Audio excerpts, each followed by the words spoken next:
Thank you for standing by, and welcome to the DICK'S Sporting Goods First Quarter 2024 Earnings Conference Call. All lines have been placed on mute to prevent any background noise. After the speaker's remarks, there will be a question-and-answer session. If you would like to ask a question during this time, simply press star followed by the number 1 on your telephone keypad.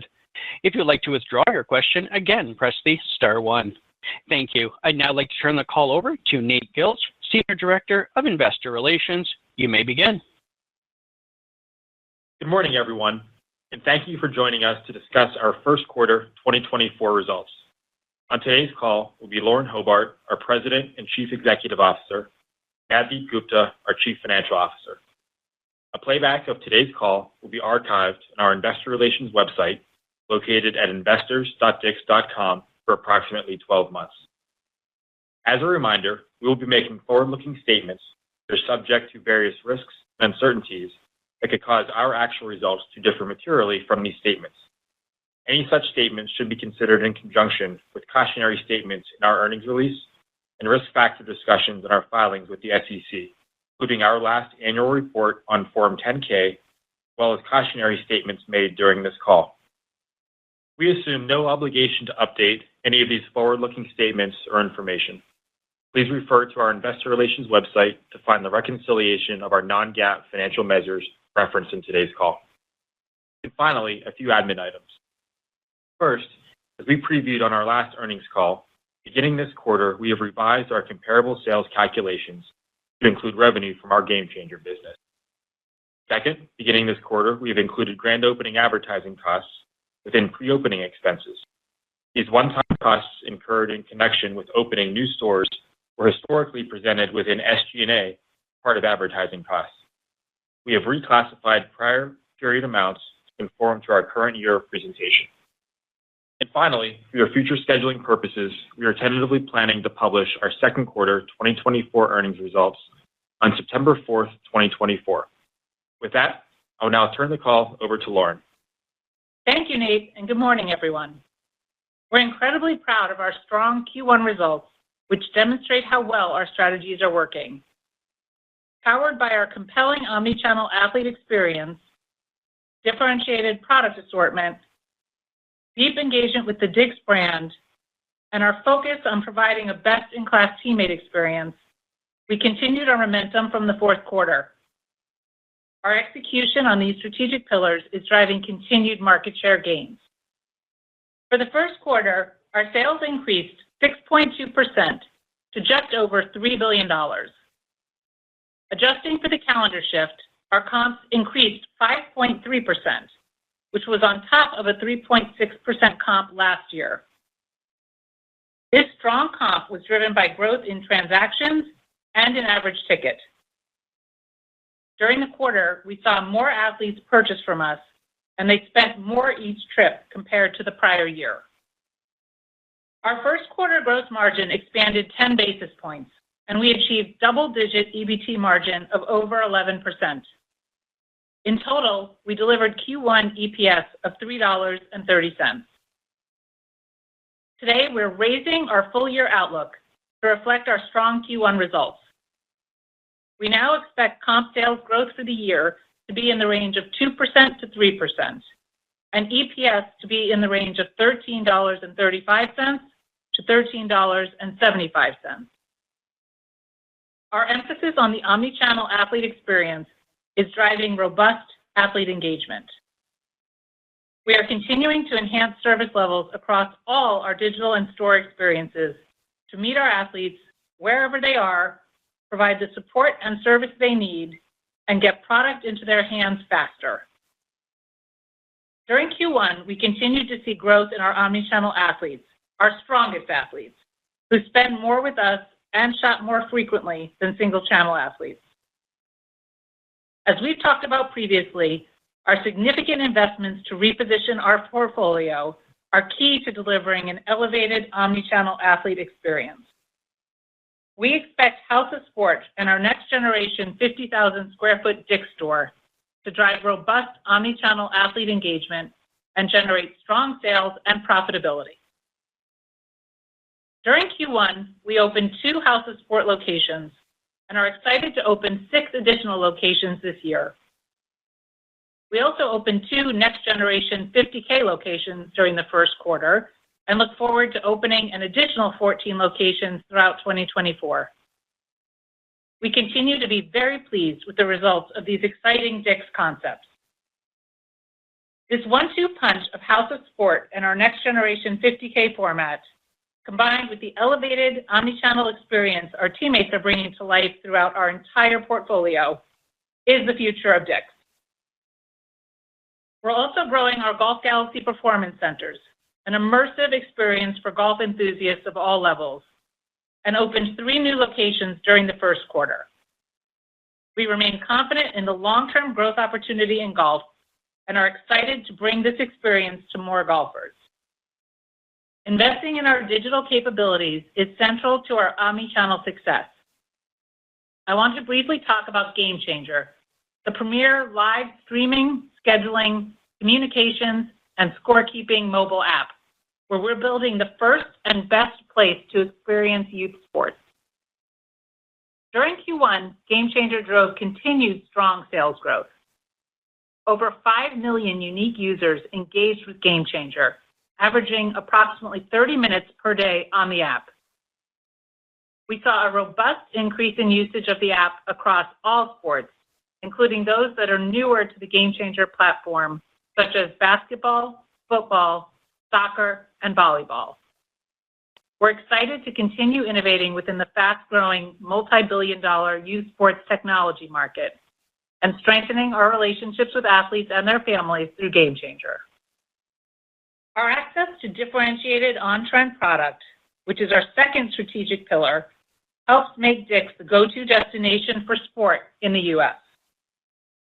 We're excited about the product pipeline from our key brand partners.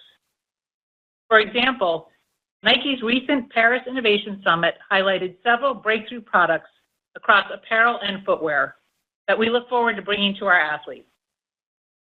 Our relationships with our brand partners are stronger than ever, and the innovation of performance and style, in our opinion, has never been better. In addition, our flagship vertical brands, DSG, CALIA, and VRST, are resonating very well with our athletes.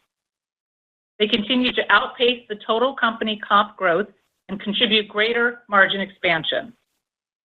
We see a long runway for sales and profitability growth for our vertical brands. Our teammates are a critical driver of our success, and our third strategic priority is providing a best-in-class teammate experience. This past quarter, we were named a Great Place to Work for the 4th year in a row. We remain focused on providing our teammates with the tools and technology to help them do their jobs better and driving a culture where they can develop and thrive. Lastly, we're creating deeper brand engagement.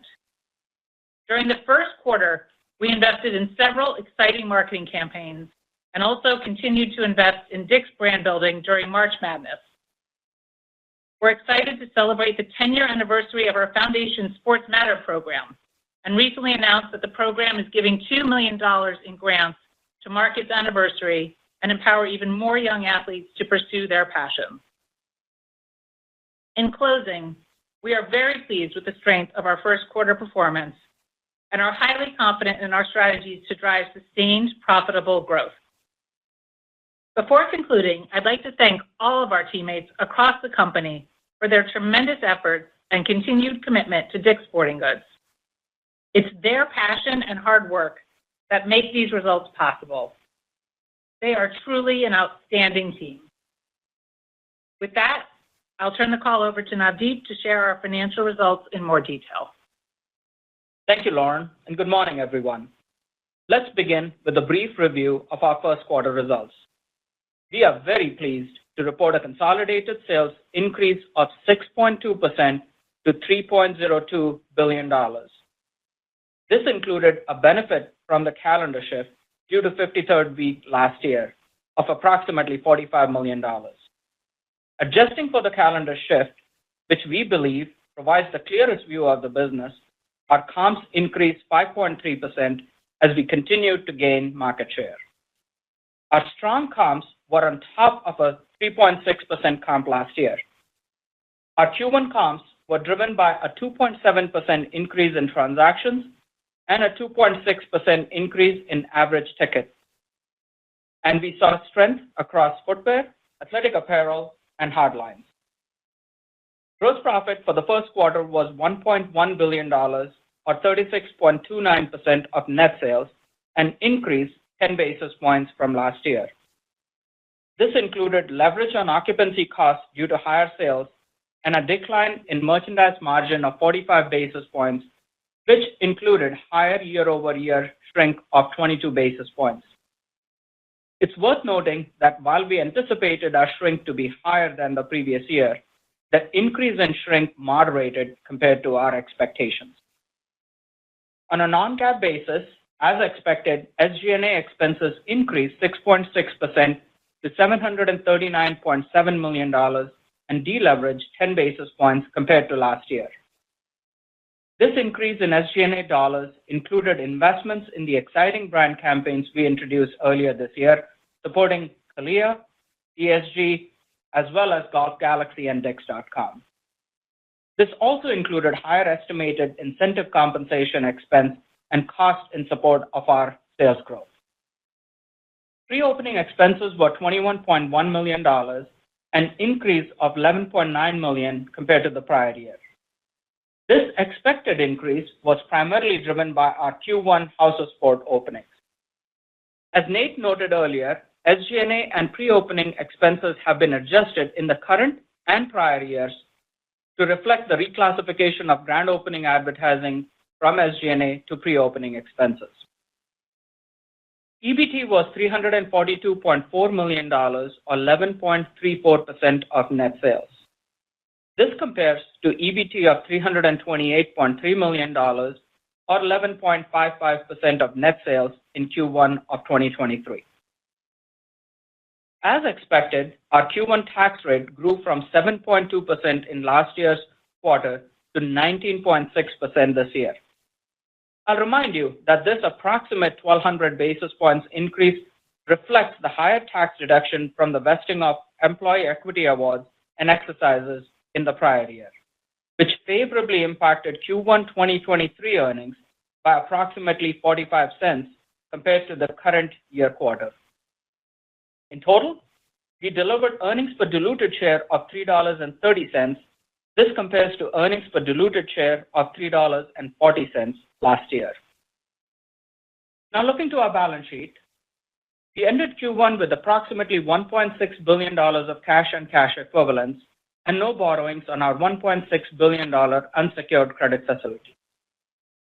Our quarter-end inventory levels increased 5.5% compared to Q1 of last year, slightly below our 6.2% increase in sales. We believe our inventory is clean and well-positioned. Turning to our first quarter capital allocation, net capital expenditures were $126 million, and we paid $94 million in quarterly dividends. We also repurchased 548,000 shares of our stock for $113.6 million at an average price of $207.32. In 2024, we continue to expect share repurchases of $300 million. Now turning to our outlook for 2024, as a result of our strong Q1 performance, our expectations for continued robust demand from athletes and the confidence we have in our business, we are raising our full-year outlook. We now expect consolidated sales in the range of $13.1 billion to $13.2 billion. In addition, we now expect comp sales growth in the range of 2 to 3%, compared to our prior expectation of 1% to 2% growth. EBT margin is now planned to be at 11.1% at the midpoint, compared to 10.9% previously. Gross margin is now expected to expand modestly compared to 2023 non-GAAP results. We previously expected gross margins to be in line with 2023 non-GAAP results at approximately 35%. We continue to expect SG&A expenses to leverage modestly compared to 2023 non-GAAP results. In total, we now anticipate full-year earnings per diluted share to be in the range of $13.35 to $13.75, compared to our prior expectations of $12.85 to $13.25. Our earnings guidance is based on approximately 83 million average diluted shares outstanding and an effective tax rate of approximately 23%, compared to our prior expectation of approximately 24%. We continue to expect net capital expenditures of approximately $800 million for the year. Lastly, as you model 2024, I want to point out a couple of things that we expect to impact comparability of our financial results for the second quarter. First, recall that due to the shifted calendar, we expect our reported total sales to be positively impacted in the first half, with an offset in second half.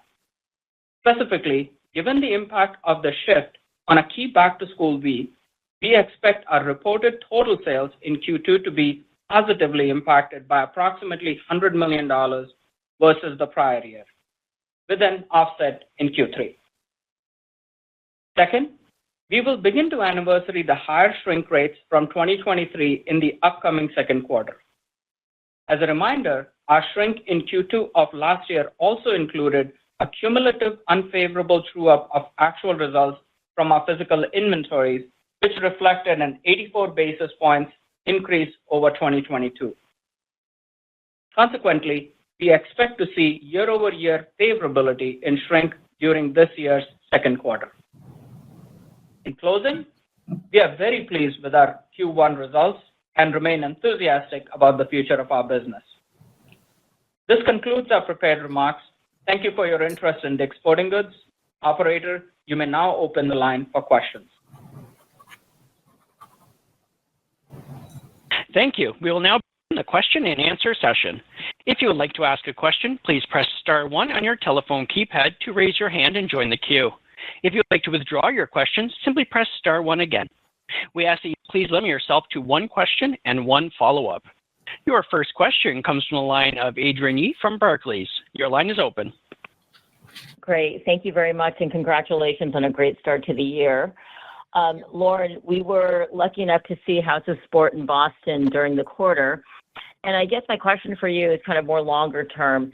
The notion or the philosophy was that you wanted to create a store such that people wouldn't need to go to another store other than, House of Sport or the DICK'S Next Gen. So to the extent that you see kind of going forward, how do you see the sporting goods landscape kind of panning out? And then my kind of main question is the investment in training, education, service, and then advertising. It's a level up of anything that we're seeing currently in the retail landscape. So can you talk about kind of the investments that you're making there and how that's going to differentiate your concepts versus the rest of retail? Thank you. Great. Thanks, Adrienne. Yeah, we were delighted to have you and a group of people in Boston. We've had a ton of people coming through the House of Sport there, and the excitement in that community has been absolutely just incredible to see. I think the thing about House of Sport that is truly redefining sports retail is that we are creating an experience that people cannot get anywhere else. And what you're seeing is athletes are really responding to it. So communities are responding to it. I don't know how some of you texted that you saw the blimp going by. Like, there's just so much fanfare and excitement when we open a House of Sport. But then as it's open, athletes are coming in, they're driving further, they're spending more time. They're really excited about the product and the experience that they see at House of Sport. Secondly, the brand partners that we have are also very excited because we can bring a brand to life throughout our entire company in a really elevated way. But in House of Sport, because we have collab spaces and other opportunities to truly bring a brand to life, we can showcase a brand in the best possible way. And that's helping us drive both new partnerships as well as more access and excitement with our current brand partners. And then the last thing I would point out that I think is important to note is that if you look at real estate developers and landlords and mall developers, when a House of Sport opens in a mall, we are seeing significant increases in traffic to the mall. And so there's a lot of excitement in the marketplace there as well.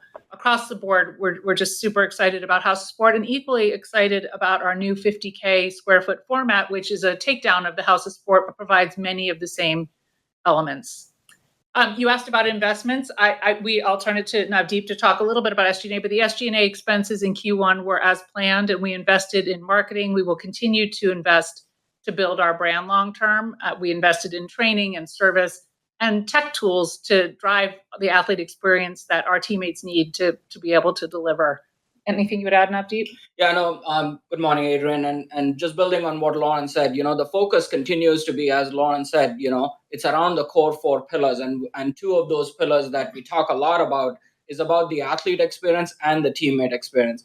And the work that our store team as well as the merchandising team are doing in bringing innovative and very differentiated product to our stores, and the store team, the work that they're doing in providing this experience and kind of the fit experience that we are able to provide to our athletes when they walk into the store, whether it's a baseball bat, whether it's a golf club, that we feel is kind of our differentiator, as we see not only within our own industry players, but quite frankly, again, some of the specialty players that are in the marketplace as well. So that will be a key area for our investments. And like Lauren indicated, we showcase that with the investments in advertising, including our vertical brands and how differentiated they are as part of Q1. But we expect these investments to continue to be balanced against the sales growth that we are delivering here as well. Thank you very much. It's definitely showing up in the stores. Thanks. Thank you. Your next question comes from a line of Simeon Gutman from Morgan Stanley. Your line is open. Good morning, everyone. I wanted to ask about sell-through of seasonal merchandise, spring and summer, as the seasons are transitioning. And in the context of merch margin being down a little this quarter, can you also share with us, was merch margin or is merch margin planned to be flat within the overall gross margin guidance, or is the gross margin being elevated by occupancy? Thanks. Thanks, Simeon. Yeah, for the quarter, we were really pleased with our gross margin. Expanded 10 basis points, 36.29%. There were a ton of puts and takes to the quarter, as we expected there would be. And an unexpected good surprise with the sales numbers that enabled us to drive more leverage on occupancy costs, more leverage on supply chain and e-commerce costs. All of that was slightly offset by a 45 basis point decline in merch margin, but that we had anticipated, driven primarily because of the shrink, the fact that we're not anniversarying yet the shrink reserves that we put into place, and we'll start anniversarying those in Q2. I think it's important to note that one of our core merchandising strategies and one of our core sales driving strategies is to keep our inventory clean and fresh. We are constantly moving product through the life cycle so that when people come into our stores or shop online, they're getting a completely differentiated assortment, and they are finding the products that are appealing to them. And so, as expected, merch margin was slightly declined in Q1, but for the full year, we are now expecting gross margin to expand modestly, whereas before we had said it was going to be flat. And so we are expecting. I want to ask. So, I'll just add one more thing to what Lauren said. The merch margin, I would say, in Q1 was in line with our expectations.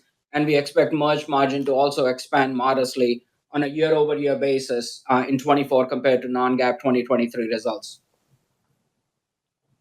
Okay, and then follow up, Navdeep, the full-year EBIT or the implied EBIT or EBT, whatever way you look at it, looks like it's being raised above and beyond what was achieved or beat versus the street number in Q1. The comp, I think, looks like it's more of a flow-through from what happened in Q1. So is that fair? And what is changing in terms of profit to raise the back half while sales is kind of moving up by what happened in Q1? Yeah, Simeon, that's a great question. First of all, let me start by saying we were really excited by the results that we delivered here in Q1. And we continue to remain really excited about the future and the opportunities that we see ahead of us. As you can imagine, this is just Q1. We are very early in the year, as well as, everybody knows what else is happening on a macro factor basis. So what we have done today in terms of the full year guidances, it reflects the results that we posted here in Q1, and we maintained largely our expectations for Q2 through Q4. There's a little bit of a disconnect with the external consensus expectation, but I would say, we are appropriately cautious as we think about Q2 through Q4, but we continue to remain really excited about the opportunities that we see for the balance of the year. Thanks. Good results. Take care. Thank you.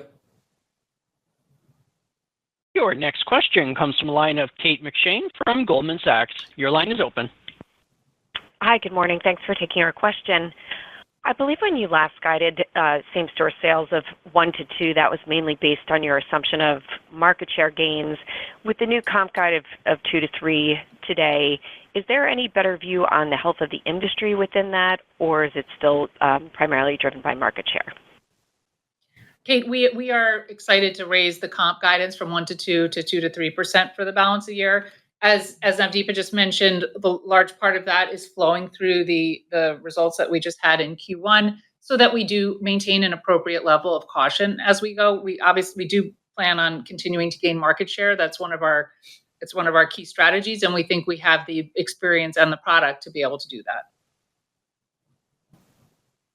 Okay, thank you. And then our second question, with the change in accounting for Game Changer and some of your earlier comments in the prepared comments about Game Changer, is there a meaningful strategy change there in terms of how much that can drive the business, and what is kind of the long-term goal and strategy with Game Changer?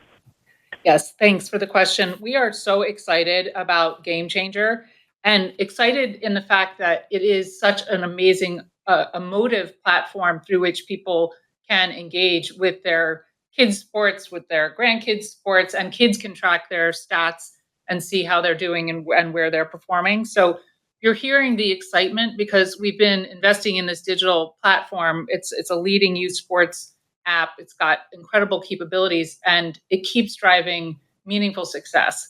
So 5 million active users on the platform in Q1, on average spending 30 minutes per day on Game Changer. It's an incredible engagement tool. So the way I look at it, the way we look at it, is that it's a key part of our long-term strategy to become synonymous with sports. It's part of our entire ecosystem. You're seeing we're trying to account for it in comps. It's a relatively negligible part of that equation right now, but we believe it is a big part of our future. Yeah, Kate, I'll add 2 more points to that, to what Lauren said. First of all, right, the platform itself is a very high growth, both on a sales basis as well as and is a very profitable platform. So by itself, the business itself is fantastic. The other thing that we have talked about is the fact that the athletes that are both Game Changer user and the scorecard user have 2x the revenue profile of just a scorecard user. So that indicates also that the level of engagement that we have with these multi-channel athletes is actually really, really exciting and interesting to us as we look to the long-term opportunity with this platform. Thank you. Thank you. Your next question comes from the line of Chris Horvers from J. Morgan. Your line is open. Thanks. Good morning. So my first question is just a follow-up on the merchandise margin. Can you talk about what, after the first quarter being down, can you talk about what the drivers of makes it go up over the year? You know, and within that answer, maybe address, is it channel inventories clearing up? We've heard about maybe some of the vendors being promotional. Is the newness coming? Is it the House of Sports? Maybe help us think about what the big drivers are there. Thank you. Yeah, Chris, I'll start with the full year outlook that we provided. So we expect both the gross margin and the merch margin to expand modestly compared to 2023 non-GAAP results we posted last year. The ingredients within that, if you think about Q1 results, we have already declared there are a couple of points we shared today around the Q2 expectation that you need to be thinking about as you model this. The first and foremost is, we had an 84 basis points of accumulative true up in shrink last year when we did the physical inventories in that stores. And so we don't anticipate having that same impact this year. So there will be favorability that we expect in shrink results in Q2. And we continue to be appropriately cautious for the balance of the year, just on the shrink line itself. And in addition, as you would recall that we were cleaning up some of the inventory in the outdoor space last year in Q2. So we don't anticipate annualizing those actions either, because where we have exited Q1 this year, we feel really great about our inventory and the quality of the inventory, and most importantly, the assortment that we have available for going into the key selling season here in Q2. So excited about the assortment and how clean that assortment is. So we expect that action again will not be annualized as we look to Q2. Got it. And then as a follow-up question, just can you touch a little bit on how you think about the cadence of comps over the year? I know you don't speak specifically to by quarter, but how should we think about that? I know there was some lift in the first quarter here with regards to lapping the closed stores, the House of Sport stores. And I think the general consensus maybe was around 2 points. So any comment on that and how you think about the cadence of comps over the year? Yeah, Thanks Chris, so much. You're absolutely right. We said originally, and we still hold that the first half of the year, where we had 8 of our largest stores being converted to House of Sports and closed for a good part of the first half of last year, is driving stronger comps in Q1. Now, we just obviously delivered a stronger comp than we had even expected.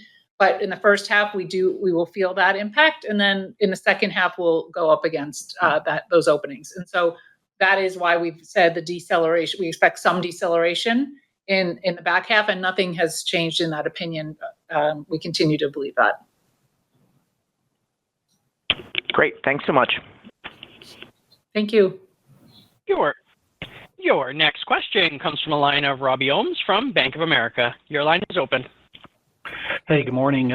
Great quarter. My first question is just, Lauren, you guys have been leading with apparel and footwear for a little while now. Any signs or expectations that hardlines could start to catch up and grow again for you guys? Thanks, Robbie. Yes.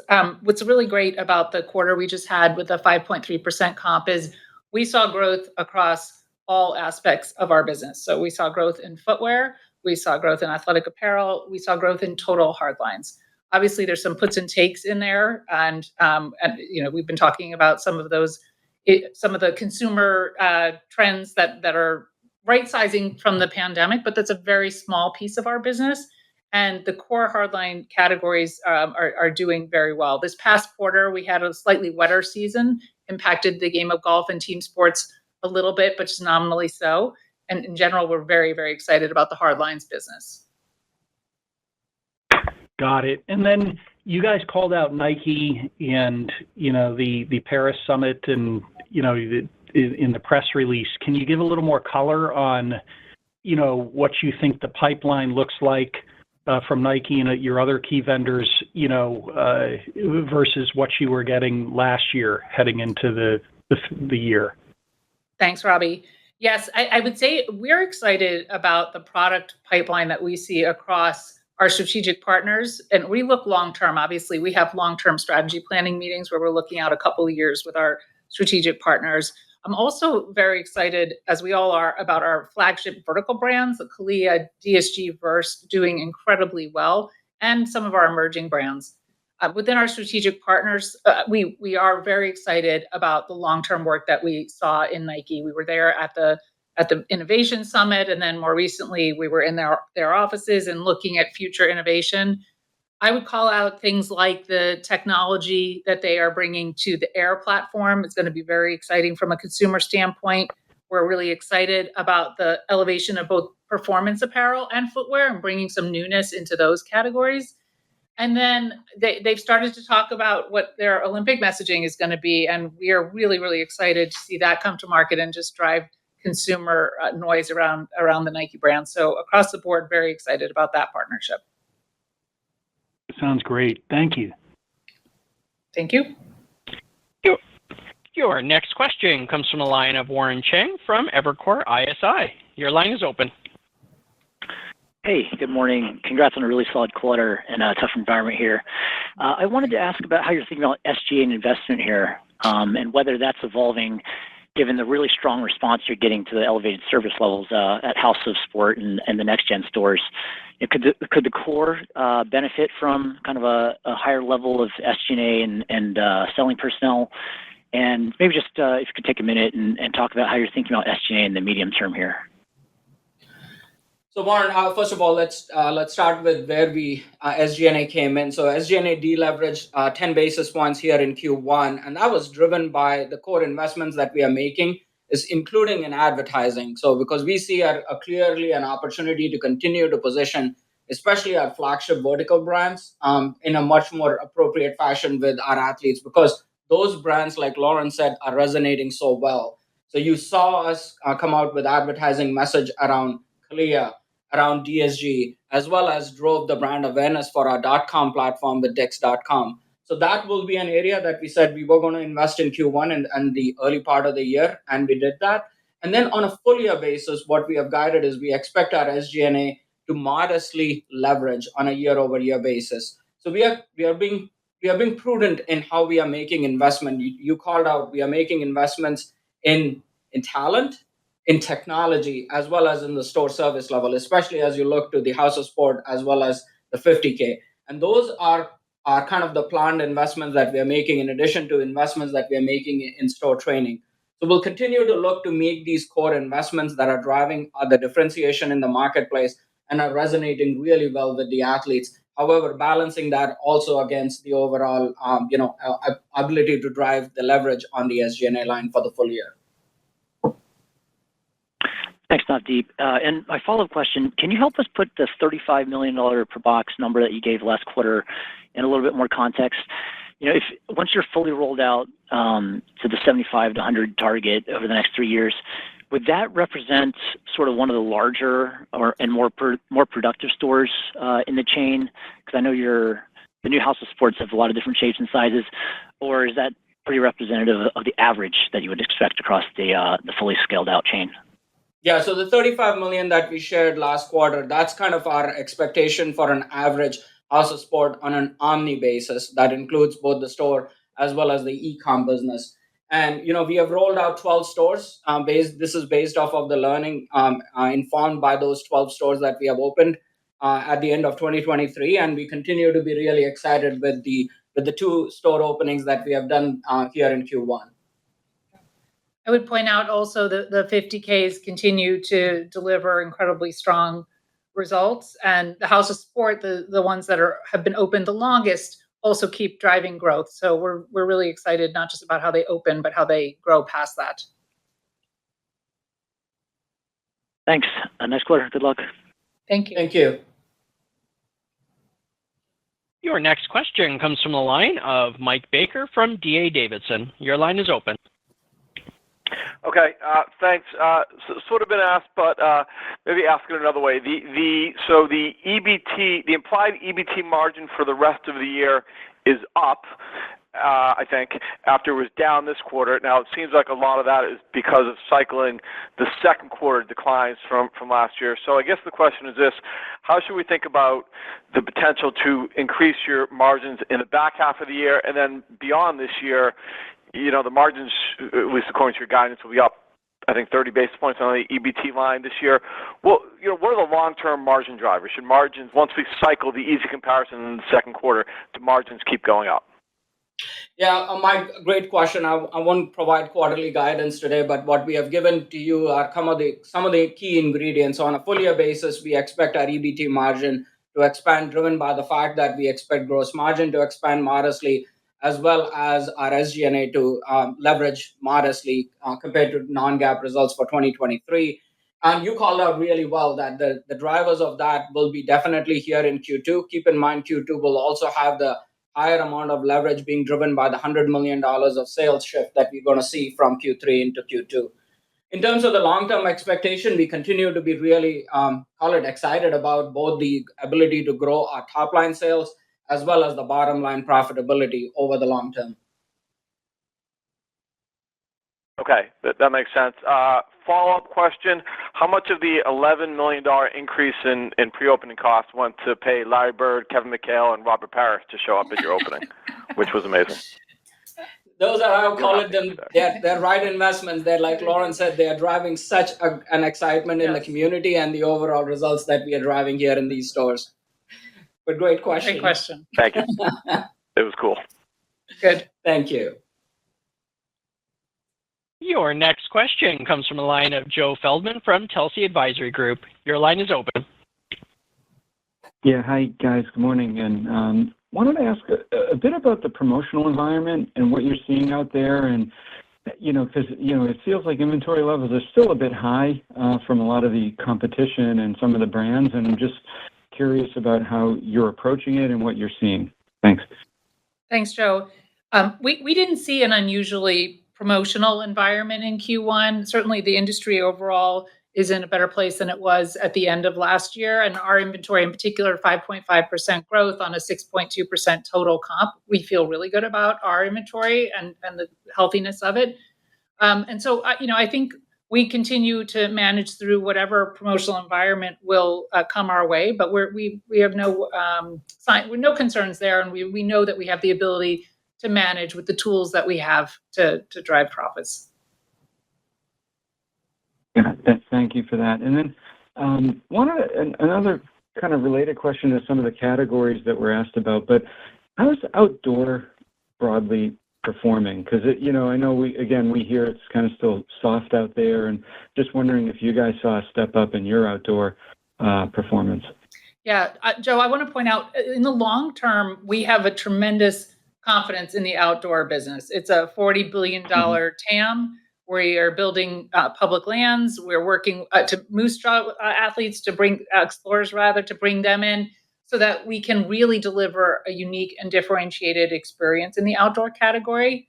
Across the board, the industry does continue to have a post-pandemic reset, and we're no different in that than everybody else, but it doesn't take away, it's a small piece of our business, first of all, at this time, and doesn't take away from our confidence, our long-term confidence that there is a consumer here that we can serve even better than they're being served today. And participation in the outdoor category continues to be high. So when this category rebounds, we believe it's going to be really strong. That's great. No, thank you guys for that, and good luck with the quarter. Thank you. Thank you. Your next question comes from the line of John Kernan from TD Cowen. Your line is open. Good morning. Thanks for taking my question, and congrats on a great quarter. Thank you. Thank you. Can you talk to footwear? Footwear's been a big driver of comps going back to last year. I know the premium footwear decks have obviously attracted top allocations from Nike, Hoka, On. How many more doors can Hoka and On get into? How many more premium footwear decks can there be? And maybe just talk to the allocations you're getting in footwear, given it's such a big portion of the comp these days. Yeah, great question. Footwear certainly has been a big driver of comps, and footwear is a key part of how people shop. It's the engine that drives the train. Like, we're very pleased with our footwear business. Our premium full service footwear decks, which we started putting into place many years ago, absolutely are driving that elevated experience, and then opening us up for more allocations, more specialty brand partners.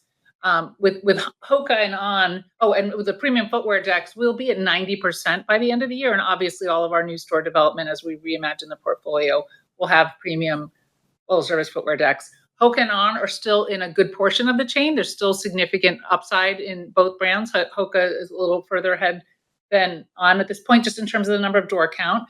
And we're excited to continue to expand those brands as well. Got it. And then maybe, we saw some more sluggish trends within the broader sporting goods industry in the first quarter that you obviously significantly outperformed. That's just curious, are there any regions that are outperforming? What were the biggest category outperformers in Q1? And how are you thinking about long-term market share in the industry? Yeah. We had a 5.3% comp. We saw growth. We didn't see sluggish trends across our categories. We saw growth across all of the different areas of our business: footwear, apparel, total hard lines, all grew. And I think what we can speak to our story. The consumer is absolutely putting a priority on a healthy and active lifestyle. You see people running and walking, being outdoors. But I think the most important thing is that we are providing them with an experience that they're clearly choosing. And that's both due to the products that we have in our stores, as well as the experience that we provide in store and online. And so it's the core strategies that are coming to life that are driving our performance, and we're not seeing any pockets of softness across the country. Excellent. Thank you. Thank you. Your next question comes from a line of Justin Kleber from Baird. Your line is open. Hey, good morning, everyone. Thanks for taking the questions. First, just a clarification on the full year merch margin outlook. Is the modest expansion just recapturing the shrink pressure from last year, or you're expecting your, I guess what I would call your core merch margins to improve year over year, particularly now that you mentioned lapping the outdoor clearance. So just wanted to clarify that first.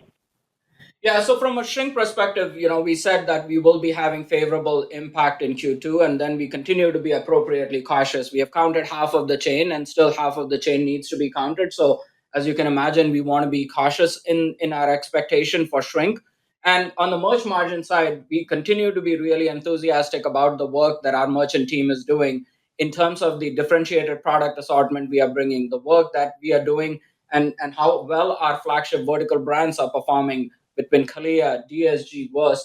And so we continue to be, I won't break down merch margin expectations deeper than that, but we expect to grow our margins, both the gross margins and merch margin, on a year-over-year basis modestly as we look to the full year. Got it. Okay. Thank you. Just one other question around the calendar shift. Curious if you could share the EPS benefit in 1Q. I assume those sales flow through at a much higher incremental margin, but again, just any color on how that $45 million in 1Q impacted earnings, and then just so we can think about the lift in 2Q related to the $100 million in the calendar shift benefit. Thank you. Yeah, I would say, as you can imagine, it's $45 million, so you can appropriately do a flow-through calculation on that. And, the shift is happening in the early part of the year, or so, you can appropriately adjust your margin expectation and the SG&A. I would say, net between the Q2 and Q3, the impact would be neutral. It's just that Q2 is going to get a favorable impact with the $100 million of sales, but then approximately the same amount of an offsetting impact in Q3. All right. Thank you, and congrats on the quarter. Thank you. Your next question comes from a line of Joseph Civello from Truist Securities. Your line is open. Hey, good morning, guys. Thanks for taking my questions, and congrats on the quarter. I just wanted to ask another question about, the cost cadence this year. In 2Q, obviously, you're going to be lapping a ton of clearance in the outdoor from last year. Should we think about recovering all of that or most of that, or, could you give any guidance there?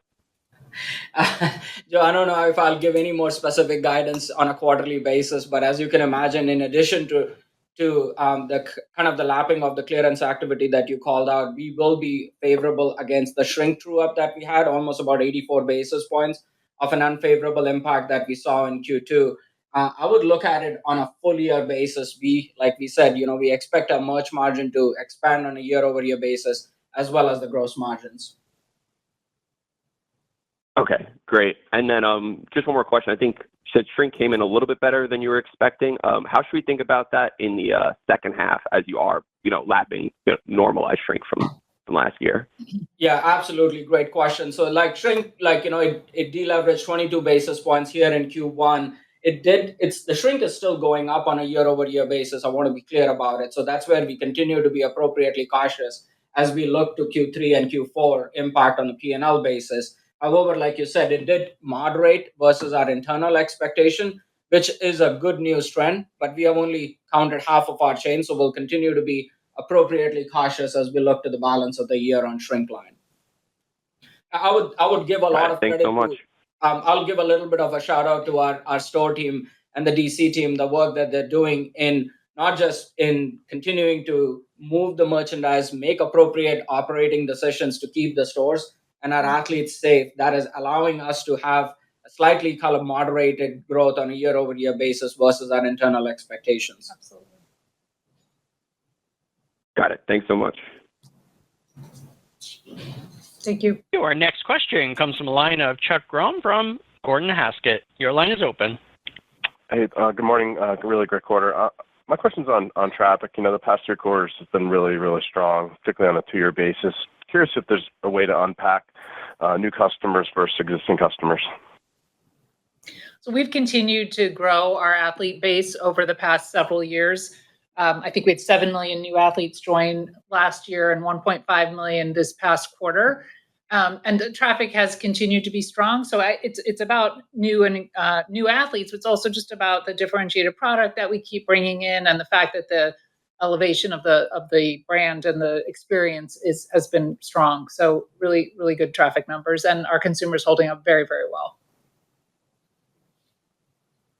Okay, great. And then my follow-up is just on Game Changer. I'm curious how you're thinking about growing that business. I have 4 kids in youth sports. There's a big appetite, right, to watch your kids. There's a ton of different platforms out there, but it seems like you guys are taking the pole position here. Just so curious, how you're thinking about growing it over time.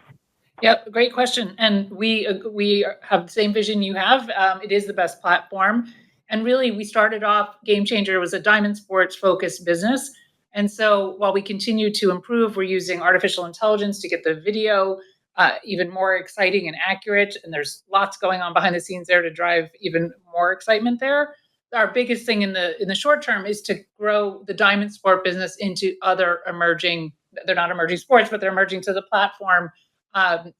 Things like volleyball and other sports, and basketball is a big priority. So that's how we're going to be growing near term, but our vision is big here, and we are thinking long term and how we can continue to develop that connection with our athletes, but not just when they're in the store, but when they're at their practice, at their games, and beyond during training.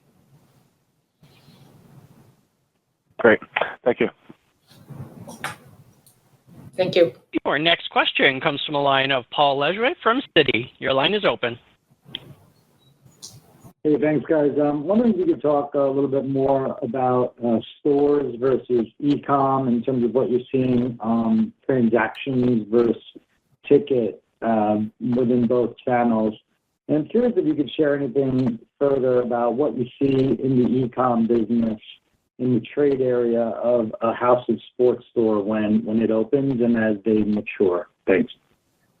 Yeah, Paul, thanks for the question. We no longer break out stores and e-com, and that's because inherently the customer is so omni-channel and focused that it became a very challenging exercise.